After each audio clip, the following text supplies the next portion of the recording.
Toda a existência do lar fora colocada à mercê da providência. A sua vontade fazia lei sem apelo nem agravo. A observância dos domingos, da abstinência e dos jejuns eclesiásticos era levada ao escrúpulo.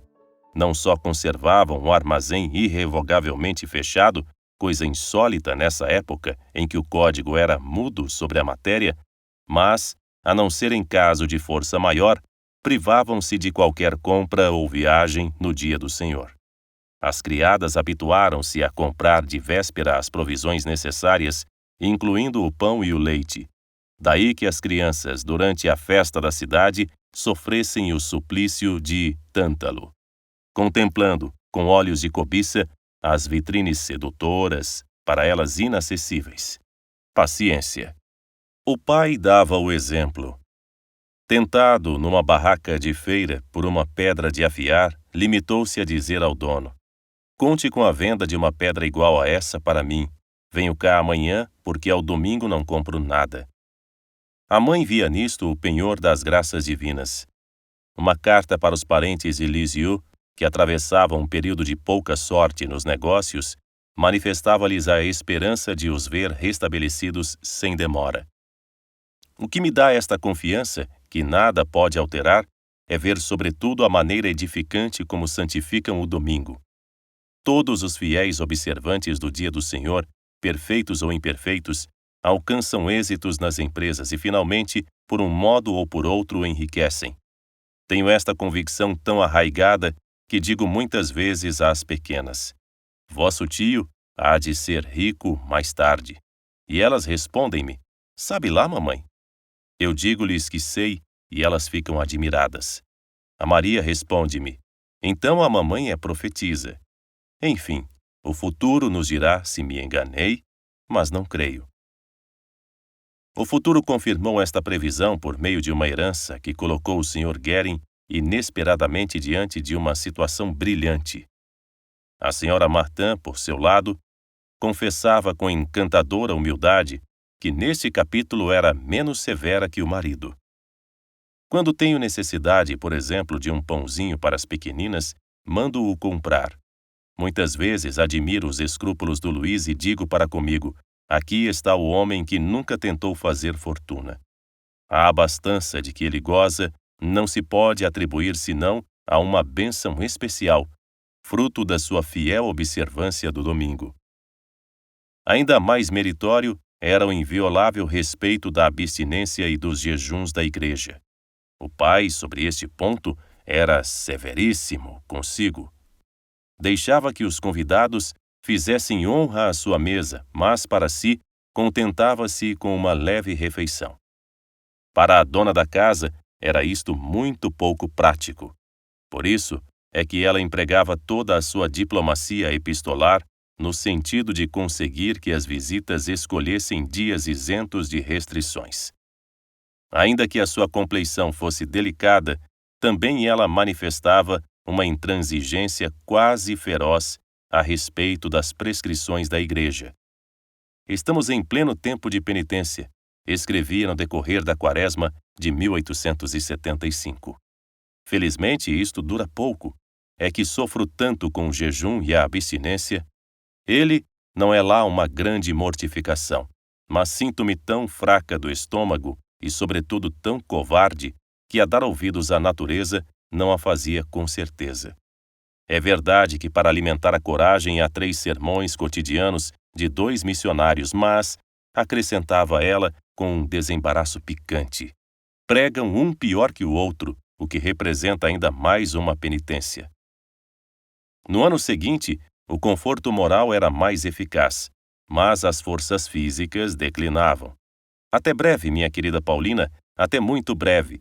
Já não faltam senão 21 dias, mas 21 dias que vão custar a passar porque são de jejum. Custa muito. A semana passada julguei que teria de desistir porque me doía tanto o estômago que não podia suportar o vestido. Estive assim toda a tarde. Estava resolvida a pôr de parte o jejum, mas o padre Capuchinho, à noite, pregou um sermão que me fez ganhar coragem." Em dezembro de 1876, roída pelo câncer, Dirigiu-se a Lisieux para consultar uma celebridade médica que devia decidir da oportunidade de uma operação. Era na altura das têmporas. Como o irmão lhe prometera um acolhimento caloroso, preveniu-o. Bem sabes que é tempo de jejum e eu jejuo, porque não me considero bastante doente para me julgar dispensada. Chegava até, durante a quaresma, a impor restrições à sua correspondência, gênero de privação que lhe era infinitamente mais sensível. Rigorismo, dirão alguns. Mas não seremos antes nós que somos moles ou relaxados? A falar verdade, subsistia nesses cristãos uma tendência ascética, que revelava a antiga atração para o claustro. Na vida disciplinada do Sr. Martin havia algo de monástico. Privava-se de fumar, de cruzar as pernas, de beber fora das refeições, de se chegar ao lume sem necessidade. Na Sexta-feira Santa só comia ao meio-dia.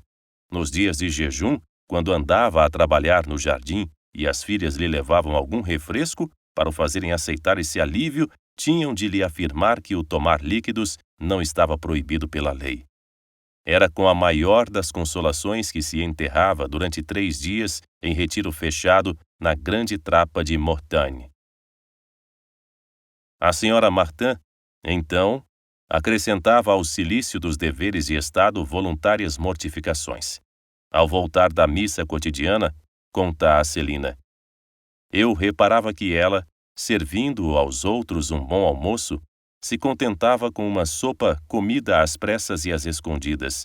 Entregava-se aos seus trabalhos com uma energia extraordinária e à noite era a última a deitar-se. Sob a direção do pároco Montsort, aspirava à vida perfeita. Pertencia a muitas associações de piedade. Inscreveu-se, nomeadamente, na Arquiconfraria do Coração Agonizante de Jesus, afirmando, todavia, que isso não a podia tornar melhor, tão mal lhe cumpria as obrigações. Mas era tão humilde que esta confissão é suspeita. Desde a adolescência que frequentava o convento das Clarissas nas vizinhanças da rua de São Brás, número 3, da Rua da Meia-Lua. Aí se veneram as relíquias da boa duquesa Margarida de Lorena, que foi quem levou as damas pobres para Alençon. Fizera nessa capela a profissão da Ordem Terceira da Penitência, a cujas reuniões assistia com assiduidade. Foi por ter acompanhado ali a mãe, muitas vezes, que Leônia pensou um dia em envergar o hábito das filhas de Santa Clara. A mãe de Teresa estava mais preparada que ninguém para compreender e viver aquela regra terceira que concede à vida secular os benefícios da vida religiosa e, segundo a frase de Lacordaire, faz do quarto nupcial uma cela e do mundo um retiro. Penetremos no templo de Deus, que era aquela casa de família. Nela veremos bem situada e bem marcada a liturgia do lar a regular o ritmo das expansões da piedade coletiva. É que se lembravam da promessa do Mestre: onde estiverem vários reunidos para orar em meu nome, no meio deles estarei eu. Era incomum, ou melhor, fundidos num que invocavam o Senhor. A imagem de Nossa Senhora constituía o centro espiritual das reuniões e como o traço vivo da união. Diante dela é que rezavam as orações da noite. Diante dela é que a Teresinha se ajoelhava todas as manhãs a desfiar as suas pequeninas orações. Com seu olhar, dominava o quarto das mais velhas. Maria, achando-a muito grande e desproporcionada, pensou em a substituir por uma estatuazinha mais fina, mas a mãe exclamou: depois da minha morte, farás o que entenderes, minha filha. Mas enquanto eu viver, esta Nossa Senhora não sai daqui. Ao começar o mês de maio, instalavam-na no meio de um verdadeiro oratório. Faziam-lhe um fundo de folhas e flores cortadas de ramos de pio-riteiro, que uma pobrezinha ia buscar ao campo a troco de generosa esmola. Aos pés da Virgem Santíssima, luzes e flores com abundância. Nada parecia digno da senhora, por mais belo que fosse. A senhora Martin queria vê-la emergir por entre corolas e pétalas. Toda se comprazia na sua beleza e arranjo. A filha mais velha, a quem competia o privilégio de armar o altar no seu quarto, declarava sem cerimônias: "O meu mês de Maria é tão lindo que faz concorrência ao da Igreja de Nossa Senhora. Organizar o mês de Maria em nossa casa não é fácil. A mamãe é muito difícil de contentar, mais difícil do que a Virgem Santíssima. Quer muitos piorriteiros que cheguem ao teto, verdura a cobrir as paredes, etc, etc." Com que alegria colhia a mais nova as mais belas rosas do pavilhão, as centáureas e as margaridas nascidas à beira dos caminhos. Parte delas reservava-as para a imagem de São José, diante da qual sua mãe gostava de se recolher. E era assim que muito espontaneamente se sentia envolvida em sentimentos celestiais. Amei, da vida na aurora, São José, Nossa Senhora. Via então, de alma enlevada, refletir nos olhos meus o puro fulgor dos céus. As festas da Igreja, essas encenações sagradas inspiradas nos mistérios da vida do Salvador, cujo transcendente valor de emoção estética Chateaubriand cantou no gênio do cristianismo, impregnavam de beleza as conversas ao serão. Para esses crentes de raça, o calendário possuía uma alma. Viviam o ciclo litúrgico. Faziam da vida dos santos a sua leitura preferida. E via-se em pleno século XIX esse casal, fiel à prática, agora tão usada nas atividades da ação católica, de ler um ao outro alguma biografia edificante, para discutirem depois e se edificarem em comum. Toda a existência da família girava à volta da vida paroquial. O Dia dos Pais começava pela missa das 5h30 em São Pedro de Montsorte e depois em Nossa Senhora, a não ser que um exercício de missão ou alguma cerimônia extraordinária os chamasse a São Leonardo ou às Clarissas.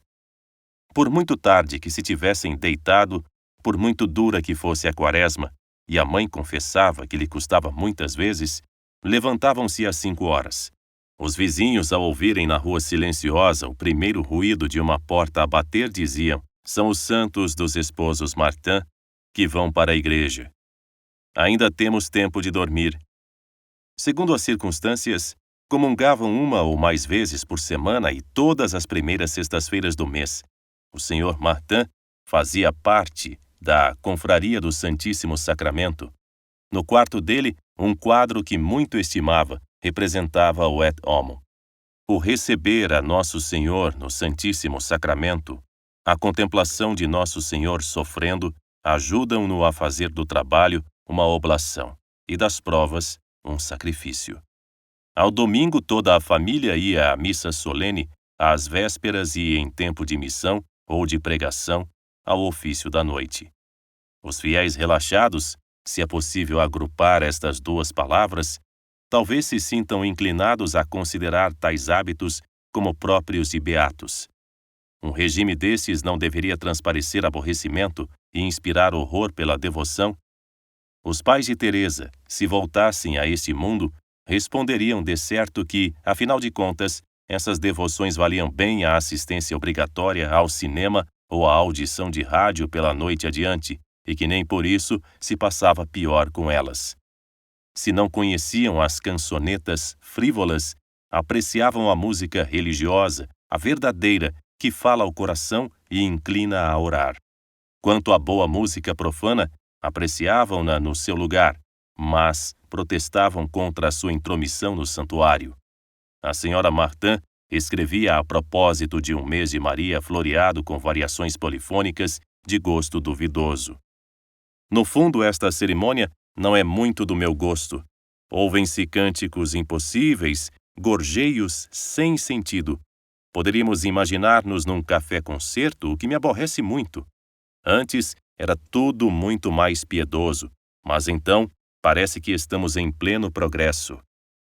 Possuíam a fé simples e cândida dos imaginários que esculpiram magistralmente no pórtico da Igreja de Nossa Senhora uma página de escritura e gravaram nos vitrais cintilantes capítulos bíblicos. A participação no culto não era uma obrigação, nem uma rotina, e ainda menos uma maçada, mas uma necessidade, um repouso e, para dizer tudo, uma festa. Às vezes, acrescentavam-lhes ainda alguma peregrinação a Nossa Senhora das Vitórias, a Assés, a Chartres, a Lourdes, donde regressavam enriquecidos de recordações que davam assunto durante muito tempo às conversas da família. Muitas vezes, iam em ação de graças ou para alcançar uma cura. O pai, acompanhado de uma filha ou outra, desempenhava-se dessa missão como de um ministério. A mãe não se oferecia para o acompanhar. Quanto a mim, as viagens não me tentam. Há só uma que me atrai muito, que é a viagem à Terra Santa. Mas parece-me que só hei de lá ir no dia do juízo final, quando nos reunirmos no vale de Josafá. Quando lá estiver, hei de ver se vejo tudo bem. Mas esforçava-se, pelo menos, por participar espiritualmente em tão piedosas peregrinações e por associar a elas o seu rebanho infantil. E assim se forjava, pouco a pouco, a alma comum desta cristandade em miniatura que deve ser a família.